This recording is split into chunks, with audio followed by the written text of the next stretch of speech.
तुम्हाला मी तुमच्या मुलासारखा आहे. कोणत्याही मुलीच्या बापाला आनंद होणं साहजिकच आहे. अहो पाहुणी मोठी असून काही मागं न हो. तो काय करतो माहिती का, 20 गुंठे जमीन विकला, भारीत भारी बँड, भारीत भारी मंडप, भारीत भारी जेवण आणि भारीत भारी पाहुणे रावळे, अख्ख्या वरणाला तुरे. आता पूर्वी पुरुष फेटा बांधायची, आता यांनी सुरू केले फेटे. मग आम्हाला घ्या नऊवार, पुरी निघाला पॅन्ट शर्ट, आम्ही घालतो गाऊन. बावळ्याचा बाजार. बरं केवढ्याचा फेटा मांडलो बाई, गडी होईल बांध फेटा. अहो एका लग्नाला गेलो महाराज मी, कार्यालयात लोक बसले होते, तोंड इकडं होतं कार्यालयाचं, सगळे माणसांची पाठ दिसायची, तोंड दिसत नव्हतं. आणि बायांनाही फेटे, पुरींनाही फेटे, पोरांनाही फेटे, अख्खी तुरी.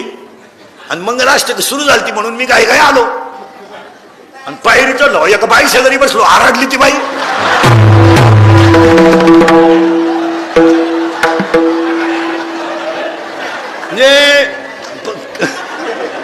ते गडी का बाईक ओळखून त्या तुर्यानं वाटाळा सगळा. ती बरं होतं तिनं महाराज म्हणून सोडला, नाही तर दुसरा हल्ला असता एखादा. विनोदाचा भाग सोडा. आजिकत आहे त्यांना, आजिकत या, ते आजिकत राहतात फक्त. आणि आजी काय म्हणते माहिती का, माझ्याशिवाय पप्या राहत नाही. पप्या राहतोय ना, तू नाही सांभाळला तर तुला भाकर नाही. हो चला थोडं पुढं, पटापटा पुढं सरकायचं. आता यावं लागतं फायनल, आणि आल्यावर जावंच लागतं.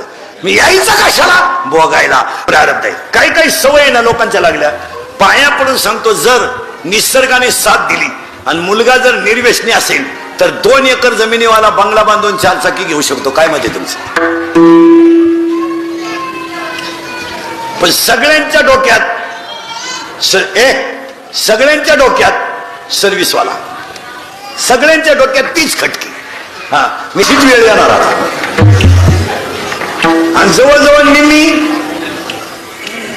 निमेपेक्षा जास्त आली. कारण ह्या समाजाला ती काय झाली, समजा आम्हाला रोज 1000-2000 रुपये पाहिजे सवय झाली. एखादी जर पावसानं 3 कीर्तन कॅन्सल झाले ना, आम्ही ताट खातो बायको दात खाय, पोराच्या कामपट्टी ठेवून ती साडेवाणी करतो घरला. का ती सवय लागली ना, 1000-2000 काही का होईना, पण ते थोडे फार का होईना पण रोज आलेच पाहिजे. ते एखादी